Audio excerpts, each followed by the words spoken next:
Hi, I'm Justin Boyd. And I'm Brittany Pacheco, and we are the Watchers in the Basement. Welcome to the Watchers in the Basement. We are here today to talk about Season 2, Episode 2 of the Disney Plus Marvel Cinematic Universe series, Loki. The episode today we're talking about is titled Breaking Brad. So, love the alliteration. Obviously, it's a play on Breaking Bad, the AMC series. Before I get Brittany's thoughts on the show, I want to mention two things. First of all, Amber, who is in the chat, she's not able to join us today. Unfortunately, the TVA is messing with her timeline, i.e., she has an internet issue in her area. So hopefully, she'll be back next week, or maybe she can join us later in the show if her internet's back. We definitely would love to have Amber come back because she's a great addition to the show, and it's always great to have her on the show. Second thing I want to mention, I want to clean up something from last week that I said. I said that this show was the 10th Disney Plus series for Marvel, and I was wrong about that. And I knew once I said it, I knew I was wrong. You made a mistake? Oh, I make lots of mistakes. Now, yeah, we know. I don't think anybody pointed this out, but I caught it immediately when I said it, and I was like, that's not right. So obviously, Loki was the third show for Disney Plus, for third Marvel show. It's the only one so far that's got a second season. So it's the 10th season of live action Marvel. Yeah. Okay. That almost sounded wrong too, but that's fine. That's fine. Yeah. No, it's not its 10th season, sir. Stop. No. I'm saying that I know. Yeah. So it's the 10th season of Disney Plus Marvel cinematic stuff. But yeah, it's the second season of Loki, obviously. So anyway, just want to clean that up. Brittany, let's get to the episode now. Breaking Brad. What'd you think about this episode?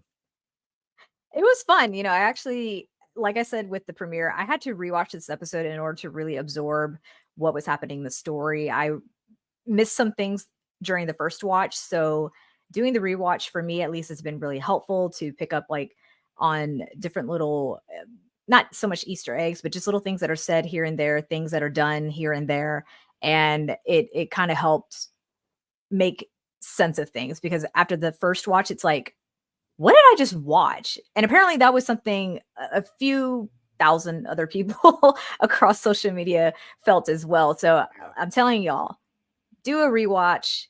It's a lot to absorb, but you know what? This second rewatch was really good, and I really was happy to see Sylvie and Loki reunite and kick some ass. That was kind of cool. I don't know. I think. They're variants of. Sylvie is a variant of Loki, of course, but it's fun to see the two paired up and wreak some havoc, and then to see kind of old Loki come back, which is something we haven't seen in a while, and by old Loki I mean like Thor, the first movie, and Avengers Loki, the mischievous, the actual god of mischief pop out. So that was amazing and refreshing. Before we dive into it, Justin, I do want to give a shout out to someone in the chat who's been hanging out long before we started, and that's a Denard Blackwood. Hey, Watcher fam, appreciate you being here. Hope you enjoy this live stream. Let us know your thoughts in the chat here below. Yeah, Brittany, you mentioned Loki. He made a reference to Avengers and to Tony Stark. And I just want to say, I'm wearing my I noticed that. That's Iron really Man cool. shirt. It's hard to see, but I love the references to Avengers. And of course, this Loki is the Loki. This is not the same Loki that experienced Infinity War. And he's the one that was, back in Endgame. When they went back in time, right after he was detained by the Avengers, this is the one that escaped. So this is the one from the Sacred Timeline. This is Prime Loki, basically, as Amber had pointed out last week. And by the way, she had said, "Thank you guys. My time travel knowledge is too powerful for the TVA, apparently." So yeah, that's what it is. She had to be pruned. Unfortunately, but she's going to come back, or maybe a variant of Amber will be back next week or later Give me all versions of Amber. Love her either way. There we go. Yep. And of course, the sirens are on my end because I live next to a fire station. So it's just part of. Are you a variant of Loki and a god of mischief? So. No, I would explain a lot. I'm not clever enough to be a god of mischief. Okay, that I'll give you. I would take god of comedy, but that's even that's kind of a lofty title. That's quite lofty. I would like to think that. But, yeah, but no, this episode, Brittany, you mentioned that some people were kind of having issues with this episode. Yeah, and like I heard I read some criticism, I heard some stuff on podcasts, and it seemed like a lot of people did not like this episode. And a lot of the critics that I listened to or read, they've seen the first 4 episodes. This is a 6 season or 6 episode season, so they've seen most of the season. And a lot of them said that the second episode was the weakest episode. And I gotta say, like, I like totally disagree. I thought this episode was great. I thought the acting in this episode was awesome. There are so many great scenes, and we're gonna go through them. Hmm. But I wanted to highlight the actor who plays Brad Wolf, also known as X5, Hmm. Raphael Casal. Had not heard of him before Loki season Yeah, 2. because he wasn't in Loki season 1, was he? Or was he? So if he was not, you know, on camera. He wasn't prominent. He was on the DL. Yeah. I mean, there's Okay. other, like hunters and other X whatever Right. around that we don't really know their name, I don't think. Right. Maybe he was one of those, but I don't really remember him. Because I Neither do I. didn't rewatch season 1 again. We went through season 1 extensively a couple of years ago when it came out, but I thought he was great. The interrogation scenes, there's a couple of those Oh yeah. great, but everybody involved, it was awesome. Yeah. And Brittany, I just want to get your take. Let's start off because I want to kind of go by scene as much as we can. I thought the beginning of this episode was fantastic. Like, Yeah. to start out, they're in London and they're Mhm. they're on the sacred timeline, 1977, and we see that Brad Wolf, he left or he went to the timeline and he's living his life as an actor, and he's starring in this movie called Zaniac, which, by the Mm. way, Zaniac is a character from the comics. He's a Thor villain. So I like how they chose a character that I guess they have no intention of ever using for anything besides like a little like inside joke. But that was a pretty cool thing to have Zaniac. And Loki and Mobius are after trying to track him down so they can find Sylvie. And Mhm. the chase through the streets of London and through buildings and stuff, that was awesome. Brittany, what was Mhm. your take on just visually and just how you thought that scene played out? Well, it was cool to finally see the final of why they were in London, Right. right? Because there were a lot of like behind the scenes, a lot of sneak peek type photos that were dropped, and I'm like, oh, this is cool because it's 1977, it's in London. Tom Hiddleston was born in Westminster, London in 1981, so it's kind of funny. Like this is all happening prior to Tom Hiddleston's birth, but to see Loki and Mobius like in 1970s. Uh, Tuxedos and what have you. And let me just say, Amber will agree with me. I know she will agree with me. The amount of swag that was dripping from Loki, Tom Hiddleston, our bad boy, like when he finally is able to catch up with Mobius and X5 or Brad in the alleyway, or it's kind of like, I guess you could say it's an alleyway, and he's able to use his powers to kind of slow down Brad, right? And he's just walking. I mean, like, can we cue in Staying Alive? Because that's all I was thinking as he's walking down that alleyway. She's like, uh, uh, Anyway, so that scene that you're talking about, the chase scene with Brad Wolf and what have you, this is where we really start to kind of get hints of Loki from Thor and Loki from Avengers coming back. He's playing with the magic. He's creating these people who seem to kind of make Brad a little nervous, where he feels he needs to fight them off, and then when he takes the swing, he cuts right through him. And of course, it's Loki using his magic. He duplicates himself, or triplicates. Is that a word? Triplicate. Anyway, he duplicates himself. Multiplies himself. Yeah. Multiplies himself. There we go. That's the word. He multiplies himself. And not only that, this is what was really cool. The shadow play on the wall. Oh, yeah. And you see the horns Yeah. come back out. And the shadows are the ones that are able to hold down Brad. And then Mobius enters again, kind of like, why did you run if you didn't do anything bad? And he talks to Loki. He's like, you think the shadow play is a little too much? And that's not prime Loki. The prime Loki is off to his left. And he's like, I thought it was spot on. I'm like, yes, you did. Yes, you did. Because, you're you. So that was a really great tease into what would be the rest of the episode of seeing old Loki kind of resurface again. I don't know. It was brilliant. I thought that was a great way to grab your attention. And I don't know if you caught this, Justin, but when Mobius and Loki first entered into London and they're having that discussion about, no, Sylvie's not here. It's not apocalyptic. It's not end of the world type. And they're walking past like these movie posters. There's a poster of, oh God, what's his name? The actor who's an Eternal from Eternals. Oh, Kingo. Thank you. Yeah. Yeah. His movie poster's on there too. And I'm like, okay, that's a great little Easter egg, tying in, an Eternal to this whole universe. So yeah, like that was kind of fun. Yeah, and he was in go ahead. that poster was in another Marvel something recently. I can't remember what I watched the video and I saw that. Gosh, I can't remember what it was, but yeah, of course he's from Eternals, but it popped up. Maybe it was in Moon Knight. It popped up. There was something else. Maybe I don't know, Miss Marvel. I don't know. The same poster was seen in another MCU property. So Oh, joining us in the chat is Zach, Dead Tech Zach. Appreciate you being here. Eternals was great. I'll accept no further questions. Dude, I think you know why.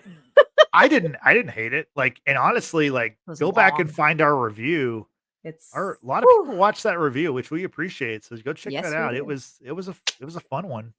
We went character by character. We broke them down and everything. So definitely check that out. If you're an Eternals fan, or if you're not, just go check it out for the for the comedy of it. Go check it out. But right. And also, Rahig is here in the chat. We appreciate you coming back here. He said he was surprised when he saw the moment where Loki meets Sylvie. He thought he was going to go and ask for free burgers.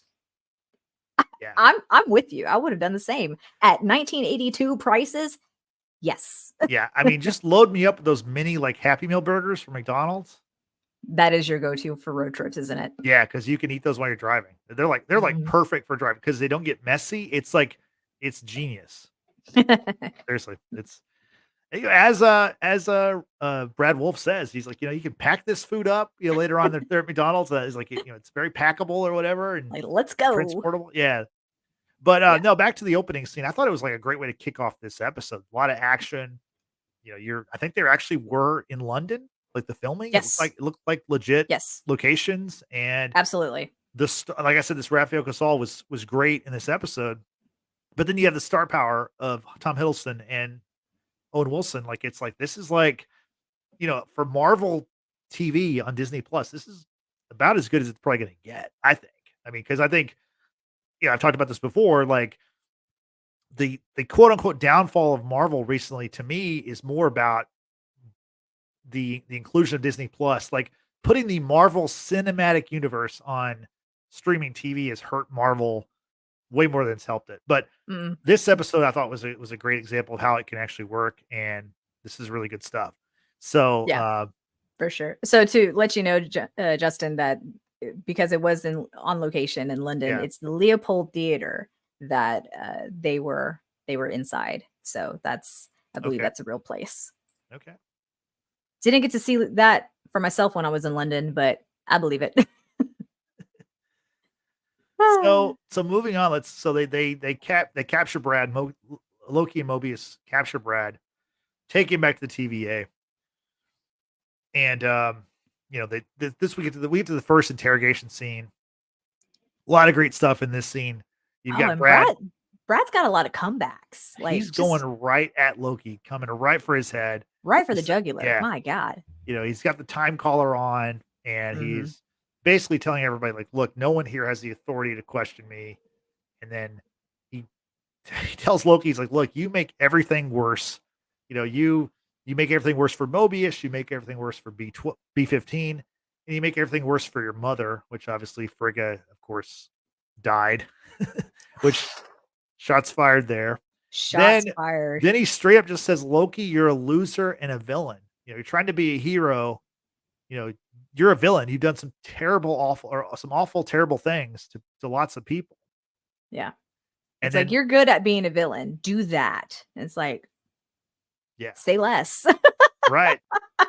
And then Brad keeps saying that, like, none of this is real anyway, which, valid point. Okay. Yeah. Valid point. Thought that was great stuff. When Brad, after he gets done firing on Loki, he aims takes aim at Mobius, and he says, do you even know who you are on the timeline? Do you care? Like, do you think about what you're missing out on out there? And, they took our lives you're nothing here. You wake up, and then Mobius like snaps and slaps Brad. Which is funny because he was telling Loki to not let Brad get under yeah, his exactly. skin, because Brad is an asshole. Like Yeah. he's going to talk a lot of shit, basically. By the Yeah. way, there's a lot more cussing Yeah. in this season than I remember Well, just this from first season. episode. And yeah, just this episode, but just period. Like I don't Yeah. remember that there being this much Right. potty mouth talk in season 1. I'm here for it though. I'm fine with it. Well, after I cuss like a sailor. we finally got the first full-on F-bomb in the MCU with the Guardians Volume 3. That So I was guess pretty now brilliant. the floodgates are open. It's just like let it fly. So here we go. Cast me, MCU. Cast me. I'm your Right. girl for it. So after Brittany, as you mentioned, Brad got under both Mobius and Loki's skin. To cool down, they go get some key lime pie, which another great scene. Mobius, he loves the pies. Later on, he has a different kind of pie. He has an apple pie from McDonald's, which I am very familiar with those. I'll just put it that way. Yeah, I've had a few of those in my day. Maybe even recently. I can neither confirm or deny that. Yeah. But then we get as we mentioned before, the Tony Stark reference, the Avengers reference from the first Avengers movie. Right. And Loki tells a story, and he's like, sometimes our emotions get the best of us. And no. And then Loki, kind of picking up on what Brad was saying to Mobius, Loki then asks Mobius, he's like, look, are you ever curious about your life? Like what you were supposed to, the life you're supposed to lead, on the timeline before all this was taken away from you. And Mobius just like shuts it down and says like, no, he's like, the TVA is the only life I've known. I like it. It got me this pie. Like he's definitely just thank the person, whoever created it, so he could have that pie. Yeah. It's like, okay. What'd you think about how the pie looked? I thought it looked pretty good. Key lime pie is not that green, first and foremost. Right. Like I understand that the hints of green occasionally, because this is Loki after all. You associate green and gold. Hello, look at our backdrop here. Also, why I'm wearing a green sweater. So yeah, it's very indicative of Loki. But that I don't particularly care for pie, let alone key lime pie. I know that's like blasphemous words that's being uttered, but it's true. And the pie did look quite appetizing, and obviously it put Mobius in a better mood. And it was really interesting to see just this side of Loki in general, of him becoming someone who's a little bit more concerned for others, and not being all about himself, because I think he's realized in a way that by being so self-centered and self-obsessed, it's put him in the position that he's in. And so now he has the opportunity to do some good and start by helping, I guess you could say, the closest thing he has to a friend, and that's Mobius, right? Mobius clearly is upset, and when Loki's trying to reason with him about why wouldn't you want to know what happened on the sacred timeline? Like it could have been something bad. And Mobius makes a great point about, what if it was something good? Like, why would I want that bouncing around in my head, knowing that I had a good life in the timeline and then I got plucked from it and then I'm brought here? So I understand me as a person, I have to have closure for just like everything. I can't function otherwise. And it's really difficult when you don't get that closure. So I totally understand where Mobius is coming from, where he says he just doesn't want to know. Like the less he knows, the better. He can continue with his life as he knows it, which is the TVA. He seems to be content with it. But I'm pretty sure that inkling of wanting to know is going to get a little bit more, it's going to dig under his skin more so than Brad did. And he's going to want to know, and he's going to go find out at some point. Yeah. Amber has a question there. What was Mobius's glorious purpose? I think it's just to like get to say wow. Yeah. No, it's his glorious purpose. I think it's just to get a sea-doo and enjoy a Saturday afternoon on the lake or something. Like that's what he's got to get on that jet ski. Yeah. So I think do it. Yeah, and we're gonna see that this season. Yeah. Pretty sure. For sure. Yeah. No, it was a great exchange between Loki and Mobius for sure. Because I recall another scene from season 1 where I think it was Mobius kind of trying to reason with Loki, and it's that really wonderful, infamous scene of, yes, that's sad. Anyway, so it's, Loki just being Loki and just being very self-centered and very like, okay, but we got to do this because XYZ. Whereas Loki again is clearly a little bit more considerate, especially when it comes down to Mobius. Yeah, I mean, he's gone through a lot since the beginning of season 1, so that's what did you think of Mobius when he obviously did snap when Brad was riding him? Mobius like slaps the crap out of Brad, but then calls him a silly man. You're a silly man or a silly boy or something like that. It was just, I was like, that just sounds so childish. I don't know if that's the word I'm looking for. Yeah, it's considering like you mentioned a little bit ago, there's so much like adult language in this episode, and then for him he gets mad and slaps the guy and calls him a silly man.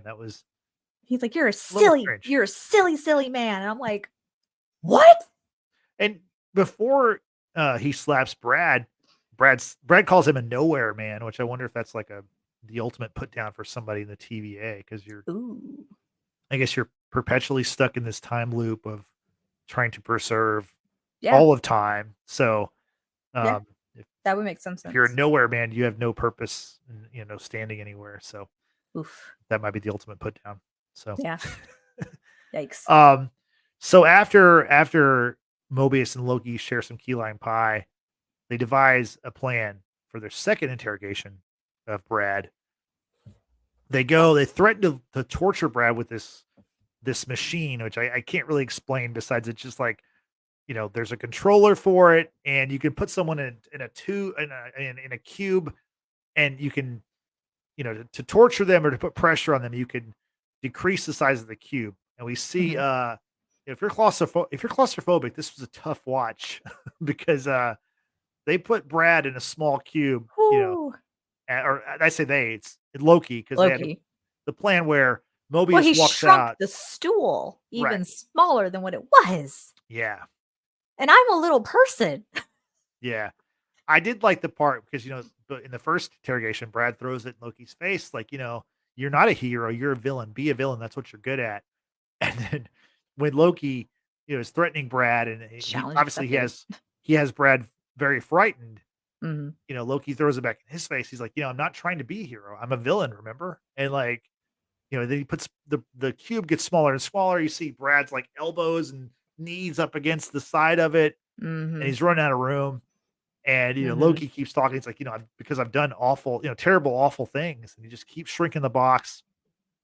And Brad finally gives in and says he knows where Sylvie is. He knows her location. And so what was your take on that whole interrogation scene and Loki, threatening him? Because I guess he would have killed him, like if he got any smaller, right? I mean, I think Mobius, and at least Mobius knew X5 well enough to know that he does have a breaking point, right? He's hard to crack, but he will crack. And that's something that even B15 said as well when they brought him in. So it's what is the breaking point, right? When you're on the verge of death by the hands of the person that you really crossed. I mean, Brad starts apologizing, basically saying, listen, I said some really hurtful things earlier. Like I said something about your mom and I shouldn't have, but like, let's get past this, Mobius, kind of thing, right? He's pleading for help. And I mean, immediately I knew that this was a plan, right? I knew this was a device of Loki and Mobius. Yeah. But Mobius played his part well in the sense of not being able to get to Brad, right? It's just like, wait a minute. Like if Loki was able to lock this door from the inside, why isn't it that Brad hasn't been able to get out? You know what I'm saying? Like I thought the same thing. Yeah. I was just like, this is weird. But the pleading Mobius and Loki just, really taunting Brad and just kind of like, well, I'm not sure quite sure how to use it. And oh, look, it works. And then he gets the remote and he starts playing around with the knobs and buttons and really making Brad nervous. It was great because that's the Loki that we've seen in the past, right? The one who likes to kind of play with his food before he devours it. Mhm. And I mean, of course I knew, I was like, well, Loki's really not going to kill this guy. At least I hoped that he wasn't going to, but at the same time, it was just really great to see Loki be Loki again, the god of mischief, and he lived up to that moment, especially with uh, breaking Brad of oh look, I just unintentionally said the title. 2 points for me.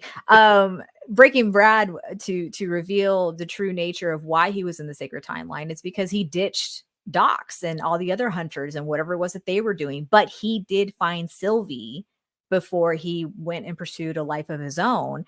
And so that was the information that Loki needed, along with what was that temp pad that had been tampered with, right? It had some modifications to it. So he didn't get that information, but he got the information about Sylvie. So of course, Brad being Brad, he's like, hey guys, like, listen, I gave you the information that you wanted. You can let me go. No. You're going to show us, you're not off the hook just yet. You're going to show us what's happening.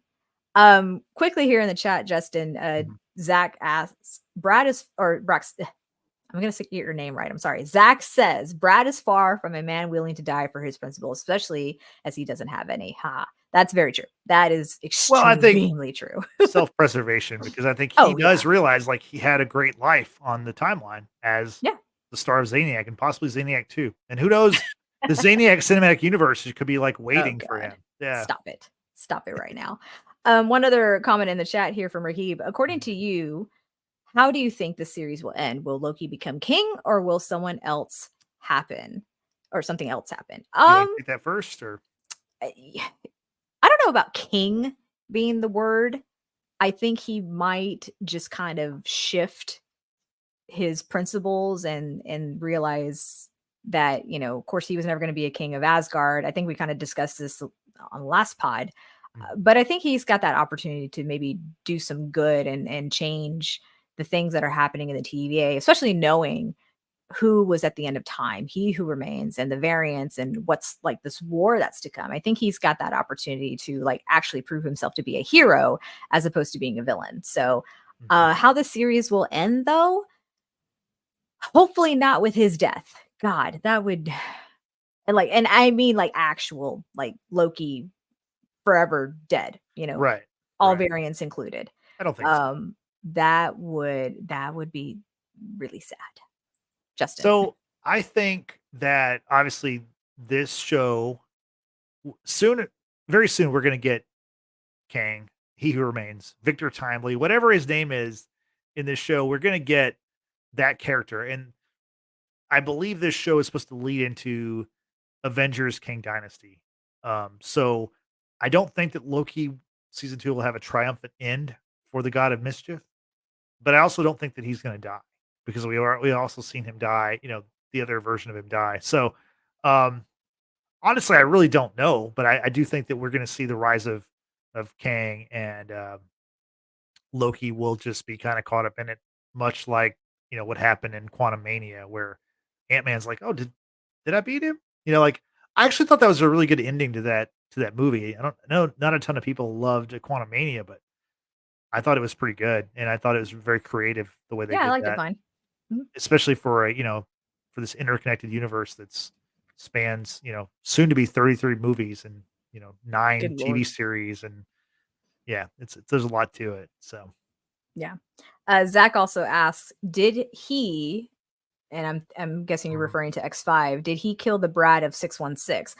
My question is, was there a Bradley Wolf of 616, or did he just happen to pop into right place, right time, and create this persona and have a what was the interviewer's word to describe his career launch? It was meteoric, launch, and it just seemed like it's happened very fast. Yeah. So I wonder if this is just like a created persona.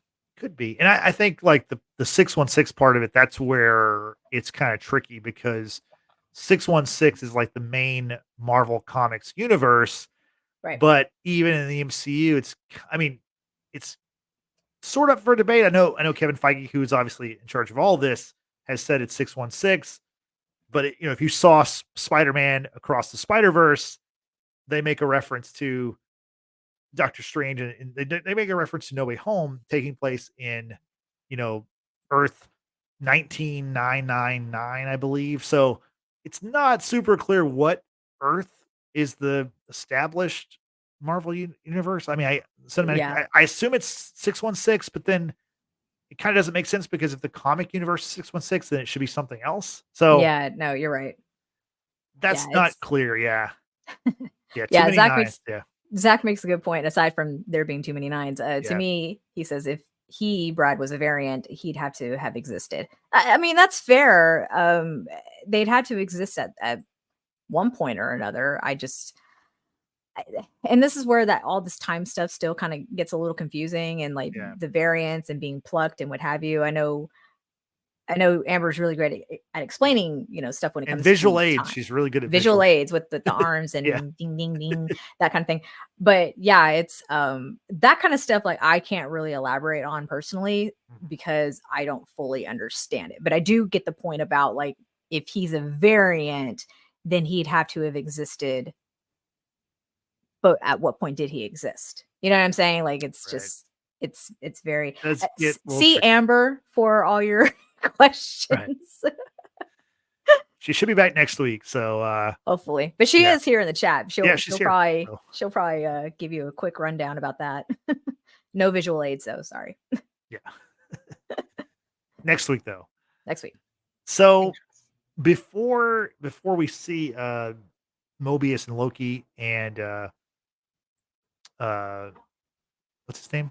Brad Wolf go find Sylvie, we get this scene where OB is screaming, he's running around, he's like, we're all gonna die, and then he meets Casey, who Casey's like his biggest fan because OB wrote the TVA guidebook.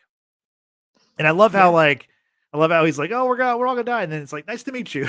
And then he continues. He's like, yes, I'll sign your book. Yeah. So Not again, like this character OB Ouroboros, it seems like he's like gonna be a villain, right? Am I crazy or like? I still say it's too early to tell if he's going to be a villain. Now, you did hear it if you were with us last week. I did say or suggest that OB could be a variant of Kang, He Who Remains, whatever. That would be kind of cool, in my personal opinion, because the fact that OB wrote everything about the TVA, it's in a guidebook, and Casey obviously has worshipped that guidebook and memorized it and what have you, which is really cool. But I don't have enough supporting evidence to suggest that he has villainous qualities just yet. I mean, when OB and Loki go visit him to ask him about the modified temp pad, that we saw that OB was working on something with the temporal loom to try to help keep it intact because there were so many branches. I mean, he was working. So unless he's just really good at misdirection, I don't know why I keep doing that with my hand, misdirection. He plays up that character well as someone who seems to care and, is trying to do whatever he can to save the TVA. I just can't say confidently that he is a villain just yet. Yeah. Yeah. I won't be surprised if that happens down the road. I don't have expectations when it comes down to these shows and movies anymore, because I feel like if I have any sort of expectations, I'm just let down. So I just kind of take it for what it is. And yeah, that's a fair point. That's a good way to look at it, because that has affected fans because they thought everything was, something that it wasn't. And, we were going to get Mr. Fantastic in WandaVision and stuff like that. And it just never panned out. So yeah, I definitely had a different direction of what was happening with WandaVision. We're not going to go on that tangent. Yeah. If you want to check out what we thought about WandaVision, we do have a playlist for y'all to check out those episodes. But going back to Loki, I'm just taking for the story one episode at a time. Yeah. Because that's right.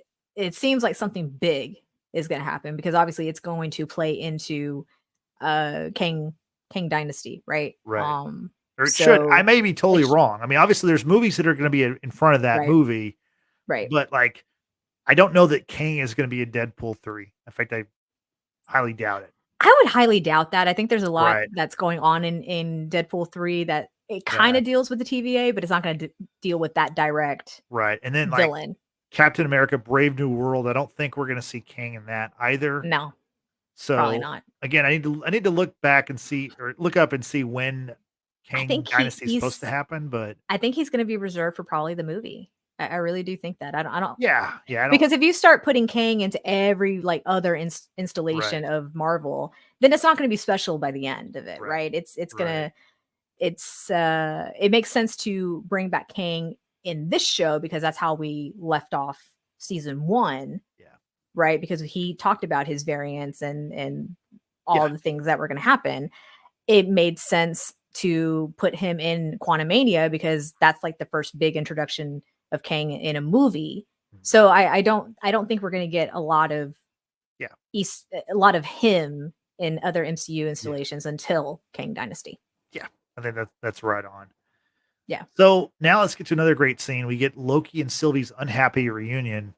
So they find out where she is. They travel there. They find her. She's working at McDonald's in Broxton, Oklahoma, on a branch timeline, which we saw in the previous episode. And Loki tells Sylvie about how he met her in the future, the TVA's future, asked her for help, and she wants nothing to do with it, or she wants nothing to do with the TVA. Brittany, what was your take on this reunion of these two variants of each? I mean, she's a variant of Loki, but obviously they have a very complicated relationship, I guess you could say. I mean, she's him. I mean, how much more I complicated said could it? complicated. Okay, I know, but I mean, it was. I'm not gonna lie. I got a little bit of secondhand embarrassment in a way because it's like you're confronting your ex, right? Like y'all just had a really bad breakup. Obviously, she did a really bad thing, and he's got to deal with that.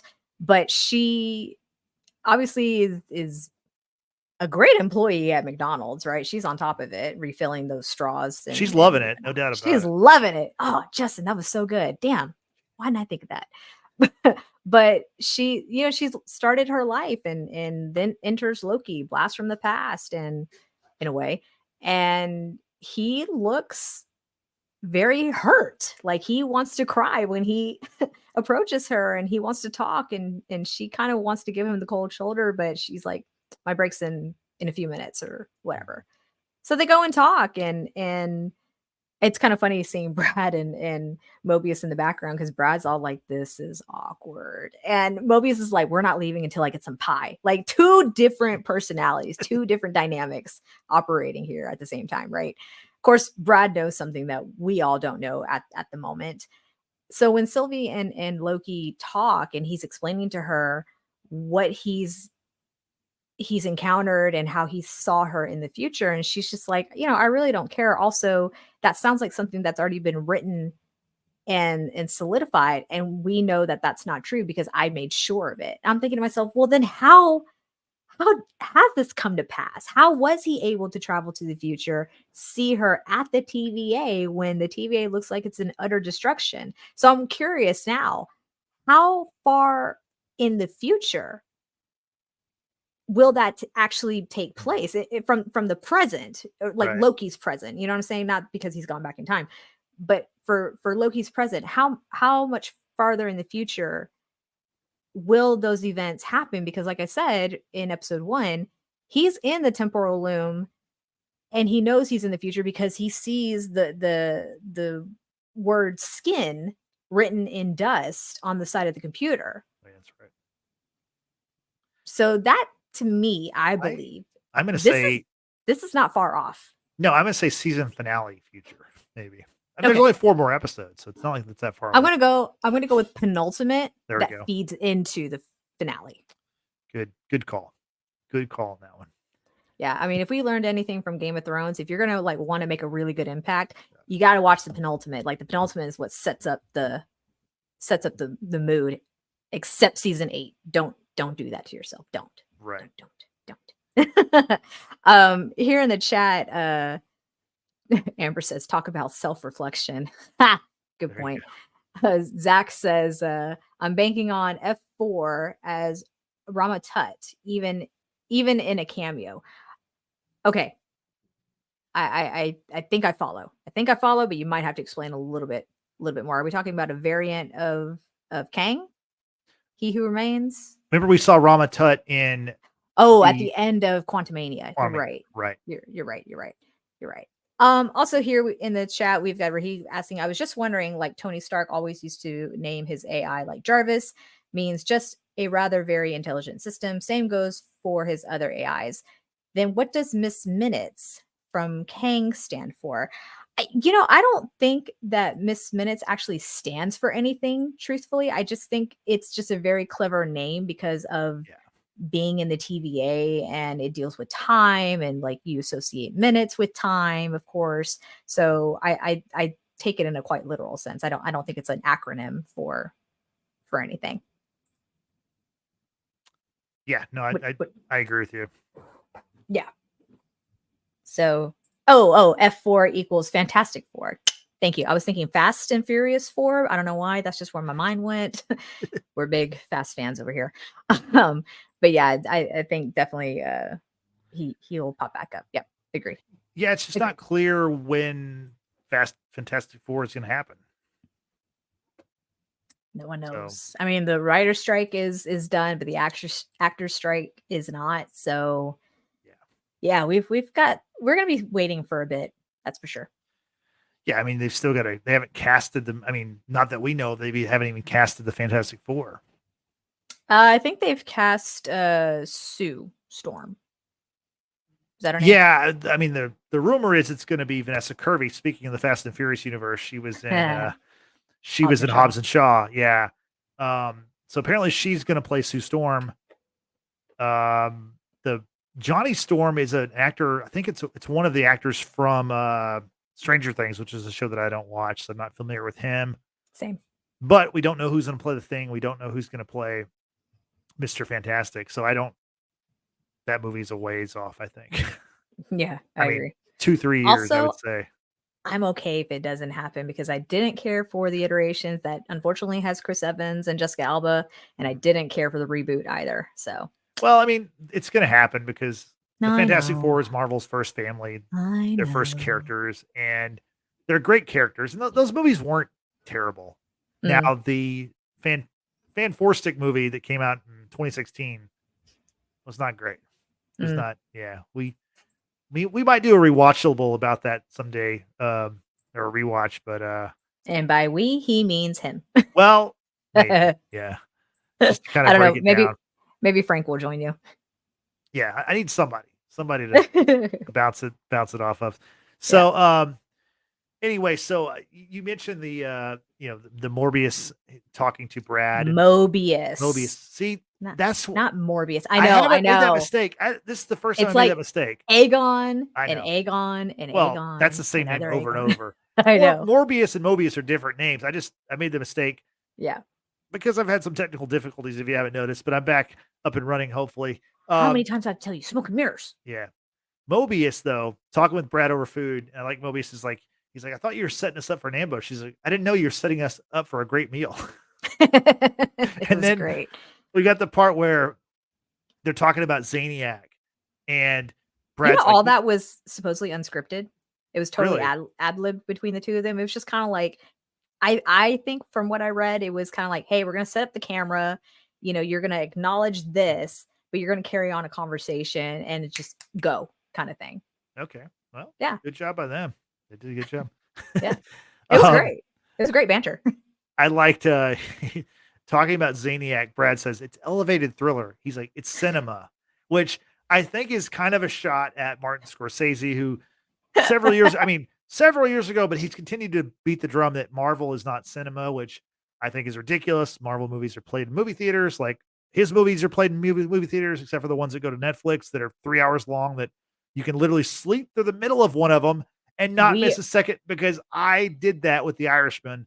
And I got to say, overrated. I mean, like maybe Killers of the Flower Moon is awesome, but it's 3.5 hours, and like unless it's called the Snyder Cut, not sitting through it. So and the I Snyder don't Cut had know. like 50 heroes, DC characters. So like there's a I reason I'm I not sitting through a 3.5 hour movie. I But enjoyed The Wolf of Wall Street. As crazy as that movie is, yeah, I yeah. thoroughly enjoyed it. No, it I'm was. sure I'm not saying he's a there's other bum. Scorsese films, but yeah, I'm just saying like him taking shots at Marvel is like, come on, dude. Like you're supposed to be above everybody, and like you're kind of punching down, but I mean yeah. you're also punching down at the most successful movie franchise in the history of movies, which will never be Listen, topped. Yeah. listen. We all felt some type of way at the end of Endgame. Yes. Okay.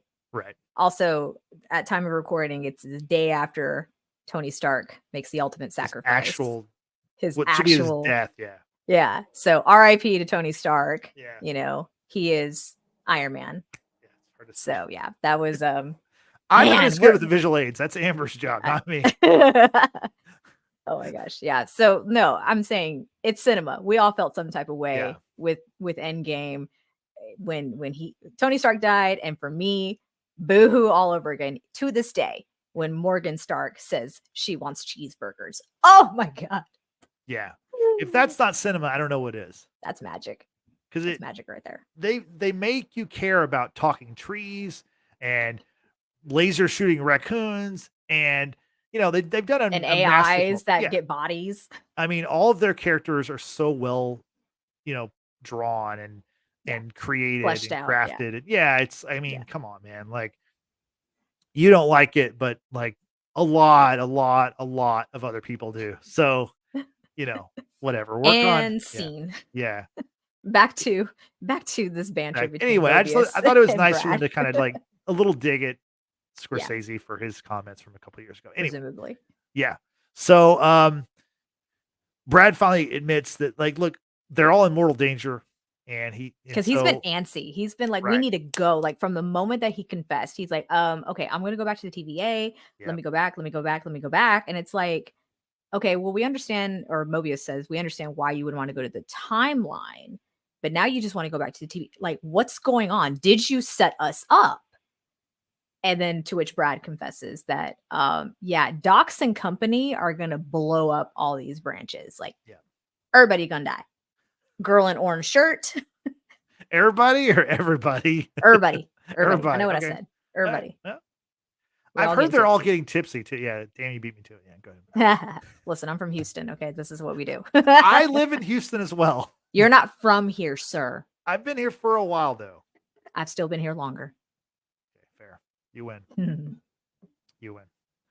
Hopefully the Astros will win tonight because as we're recording, they are down 2-0 in the American League Championship Series to the Texas Rangers, and I'm not sure what the score. I'm not looking at the score right now, but hopefully when we're done with our podcast, we'll have a good thing to check out. But I hope. I don't know. My fingers are crossed. And no one come at us about the Astros, y'all. Stop it. Stop it. If you do, I will fire. All you Cowboys fans who want to root for the Astros, stop it. They're different sports, though, in fairness to those people. I know, but they're doing it, which is really stupid. So, anyway, as you said, Brad reveals, Doc's plan. She's going to bomb all the branching timelines. So Loki, Mobius, and Sylvie go stop Doc's operation. But unfortunately, many timelines have already been destroyed, which we get the line from B15. She's like, those are lives. She looks at the timelines. Those are people. Those are lives. And I've seen a lot of people be very critical of the fact that they're like, oh, those are billions of people. And it's, it's probably, I don't know, hundreds of worlds. So, it's probably more like trillions of people. But yeah, I mean, it's probably, like it's probably almost on the same level as Thanos, right? With Thanos swiping, half the universe. Yeah. Right. It's probably on the same level. Yikes. Yeah. Zillions, Amber said. Zillions. So she does the math and the visual aid. So listen, this girl's on top of it. She would have like the whole breakdown of the formula for everything. Yeah, right. Pi is probably involved because obviously if Mobius is a part of it, Pi's got to be involved. 3.16. Sorry. She's probably also gotten in touch with her other variants to confirm. So yes, we hope so. So what did you think about the kind of the action scene here at the end? To me, this is kind of the weakest part of the episode. What did you think?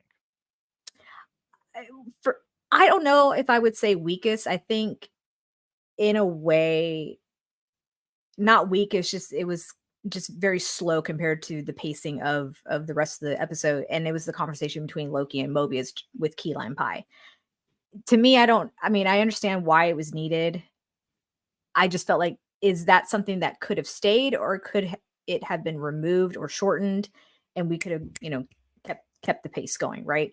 So for this action sequence where Sylvie has to tap into Brad in order to find out the plan, right, and locate Docs, she goes into warlike mode, right, and she's fighting off people. Loki is as well. They're both using their powers, and Mobius is also doing what he can. He gets one of those pruning sticks to prune the modified temp pads, which, and this is part of the reason why I had to do the rewatch, because I was trying to understand what the purpose of the temp pads were. And at the end of it, now I'm talking about it, I can't even remember it, but they were linked to, I guess, the different branches that Docs and company were going to go into so that they can set off like the time bombs and what have you. It was really interesting for all that to kind of finally unfold. And while they're fighting, of course, Docs is panicking, our we've been compromised, do what you can kind of thing. Sheer panic, right, is setting in. And Loki and Sylvie join hands, and Sylvie says to him, like, don't think about it, or something along those lines, right? And with joint power, they're able to pretty much wipe out the rest of the loyalists and Docs and the time doors, or whatever those doors are called. Yeah. And just stop this genocide, if you will, right? It was kind of a cool sequence to see, Sylvie back in action. Yeah. Because she's been working at McDonald's. I'm pretty sure she doesn't get to do stuff like that unless, people in Oklahoma are just coming to McDonald's and trying to rob the place. Like in Coming to America at McDowell's, Samuel L. Jackson. I'm looking at you. I mean, if you're working drive-through during like rush time, it might be that crazy. Who knows? But again, probably not in Broxton, Oklahoma. Probably not. Yeah. Probably not.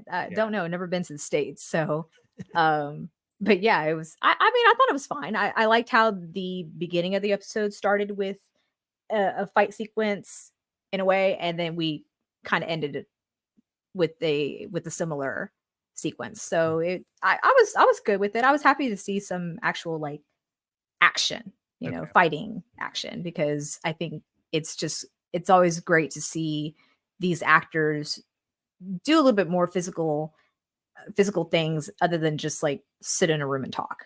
Yeah. So it was cool for me. I was good with it. Yeah. Ricky has a comment here. The infight was like they were in a video game. I agree. It was. I think it might have been more fun if I was playing a video game, honestly. Probably.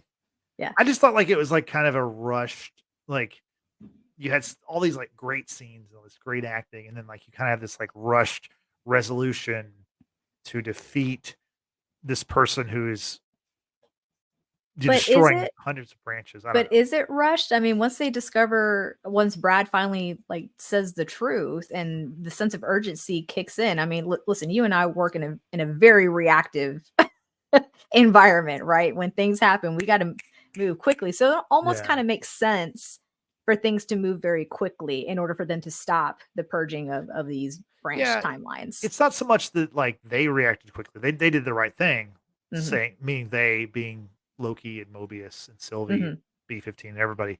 But I'm just saying like the resolution of it, which I mean, obviously we're going to get the fallout, I assume, in episode 3, but for sure.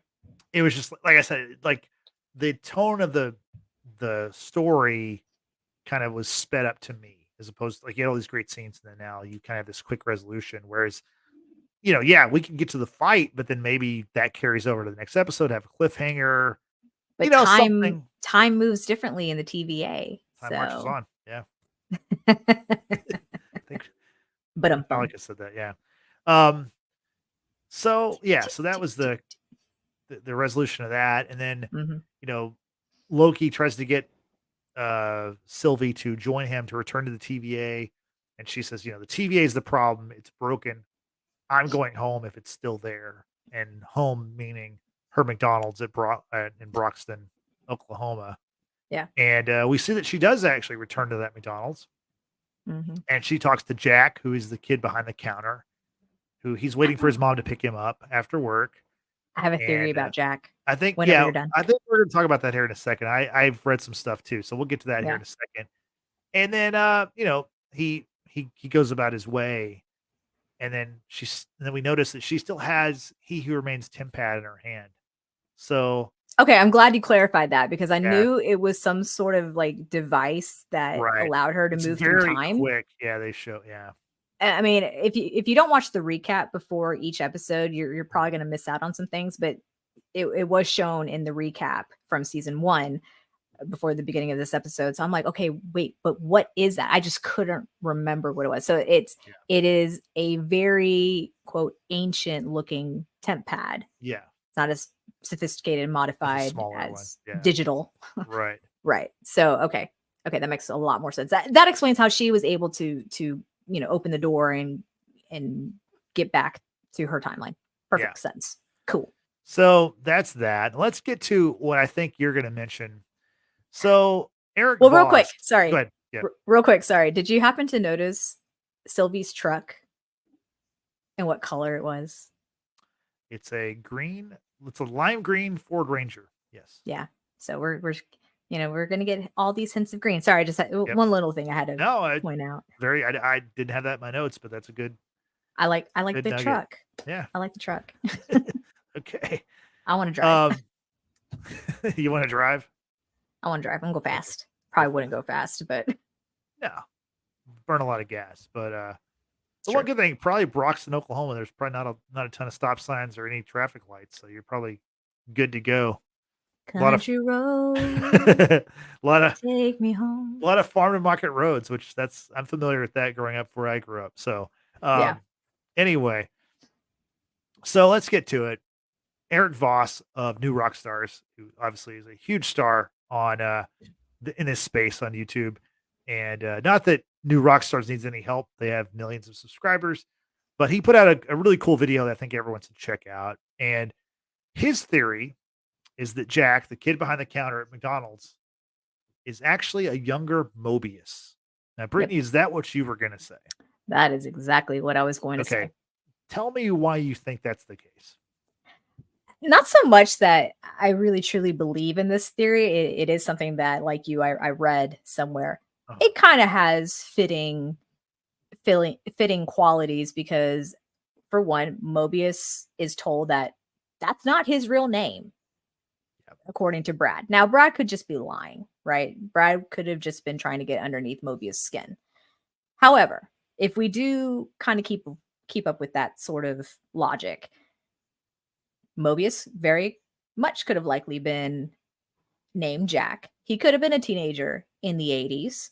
He very well could have been from Oklahoma because Mobius has a bit of an accent. Now, Owen Wilson, as Justin and I may know, happens to be from Texas. I don't remember. Born in Dallas. He was in Dallas. I couldn't remember if it was him or his brother that was born in Dallas. But let me just jump in real quick. So as Eric Voss pointed out, Owen Wilson was born in 1968, which is 14 years, before 1982, obviously. So meaning Jack very well could be a 14-year-old kid. He's waiting for his mom to come pick him up. So he doesn't have a driver's license, not driving a car. Yep. So also, however, 14-year-olds could work back then. Yeah, that's a good point too. Well, maybe they could. I don't know that they'd be a manager. He seems like he's kind of the manager of McDonald's. Kind of so does. That kind of shoots holes in that. But also the fact that Broxton, Oklahoma, regionally is not super far from Dallas, Texas. Which is also known as South Oklahoma. No disrespect to those who are from Dallas, but a little bit of disrespect. We're in like a big game right now, y'all. Sorry. Not sorry. Hopefully it's a series. Hopefully it actually becomes a series and not just scheduled losses to the Rangers. Um, as the first 2 games have been. Jesus. So that's kind of the theory. Also, Eric Voss's theory is that you don't see, like, you never see Jack and Mobius lock eyes, or in they're the kind of same like, room at the well, same time. they're kind of in the same, like, if they're in a scene together, they're kind of on the same side, but they never see each other. So Yeah. I think it's a worthwhile theory. Now, I also Yeah. think it's kind of weird. Like, they are kind of showing us Jack. Like, he's getting a lot of FaceTime for, not a huge character in theory. So Right. it very well could be, a younger Mobius. But will I I can be get behind surprised if it. it's not? Yeah, I won't be surprised if it's not, because, like we were saying just a little bit ago, these Marvel, like, fans have these theories, and, like, we run with them, and then we get disappointed when it's just Jack is just Jack, and maybe his last name is Jack Boner. Like, because we had Ralph Dawson. Boner. Yeah, Sorry. Jack Dawson from Titanic. there we go. Jesus. He lived. They were able to both get on the door. Sorry. Yeah, we're not doing a Titanic rewatch, I don't think, anytime soon. Damn. Just kidding. Yeah. So yeah, I agree with Amber. It's an interesting thought to consider. It's fun to talk about. If they can flesh it out and make it make sense, right? Maybe that's how Mobius would be able to get to the jet ski, or I don't know. It's a fun thought, but I'm not going to put a whole lot of stock behind it just because. Yeah. Just because. Yeah. Same boat. Yeah. We're the same boat. We're not the same jet ski or same sea. We're the same. Or the door. Or a floating door. Right. Jesus. Hopefully our podcast doesn't sink like the Titanic, but no, hopefully we get as popular as the Titanic was. That's nice. Yeah. One of the highest grossing movies of all time. So not the actual ship, but the movie. Got it. I mean, the movie was the ship was popular until it, obviously went down, but yeah. So also Jack Dawson, not a real guy. Sorry to burst people's bubbles. Well, I just learned that right now, so I'm really okay. No, I knew that. I'm just kidding. Okay. Yeah, no, I'm good. Anyway, so Brittany, anything that I missed that you want to talk about, or any kind of final thoughts you have for this episode? I need to see a side series of Obi and Casey just being total TVA guidebook nerds and doing their thing and doing whatever they can to protect the TVA. But yeah, one thing that we also didn't touch on, and it was just very brief, is that Casey's on the task of locating Renslayer, who, as we know from season 1, and then even with Loki having heard the recording of He Who Remains, she's in league with He Who Remains, and she's dipped. She has not been heard from. Well, while the great purge of branches is happening, they finally get a hit on Renslayer's temp pad. So I think that's going to be the next pursuit for either the next episode or in the episode after that. But I would imagine the next episode, because, like, why would you leave that cliffhanger if you're not going to pursue her? Yeah. Afterwards. Yeah, I think we got to get some Renslayer missed minutes and some He Who Remains, because I'd read that Jonathan Majors was in half of the season, so we've only got 4 episodes left. So he's got to be in 3 of the final 4 episodes. So I think we're going to probably see him in episode 4. Okay. I want to say, like, probably from 4, 5, and 6. Yeah. 4, 5, and 6. Yeah. That makes sense. I think, yeah. Okay. That would make more sense. But I'm curious as to where Renslayer has been. What has she been doing? Has she been following one of the variants of He Who Remains around? You know what I'm saying? Like, I wonder what she's been up to, because according to B15, she's just full of surprises. I like how she said that and had to kind of pause. It's like, she's just full of surprises. Like, she wanted to cuss out the bitch, but she just, she composed herself. She's professional. Just saying. Yeah, no, I'm with you. So I think that's all we got for episode 2, right? Yeah, I think so. I think episode 2 seemed to be a little bit longer than episode 1. Yeah, by like 5 or 6 minutes. Yeah. Yeah, just a little bit more. It's still paced well for me, like I said, with the exception of maybe cutting down the scene between Mobius and Loki in the key lime pie scene. I think it just kind of dragged out just a little bit too much. Probably could have filled that with something else. But overall, I thought it was a good episode. I do feel that on the rewatch, though, the episodes are much better on a rewatch. Yeah, it really helps. It really helps you. It does. Yeah. Do we want to go to the chat to finish up today? Is there anything in the chat that we missed? I think we're pretty much caught up on the chat. It's just we appreciate those who have been here, of course. You know, Amber, who unfortunately wasn't able to join us here on the live stream. Next week, fingers crossed, y'all. Next week. Rahib as well, and Dead Tech Zach, or just Zach. And those who have also been watching. Oh, I can't forget Dinar. Dinar was the first person who commented in the chat before we even began the live stream. So to those who have been here with us for this live stream, thank you. It's awesome. And hopefully you're subscribed. If not, take the opportunity to hit that subscribe button and hit that like button and hit that notification bell. That way you can join us next week for our next review of Loki episode 3, title to be announced. Not TVA, but TBA. TBA. Yeah, we'll know. Honestly, it's probably out there somewhere. We just haven't looked it up. So I don't know. I think they're being pretty tight-lipped on revealing the titles and any sort of synopsis of episodes. I think they're doing a pretty good job with keeping all that under wraps. Yeah, because I have a heck of a time trying to find thumbnails for these streams. So.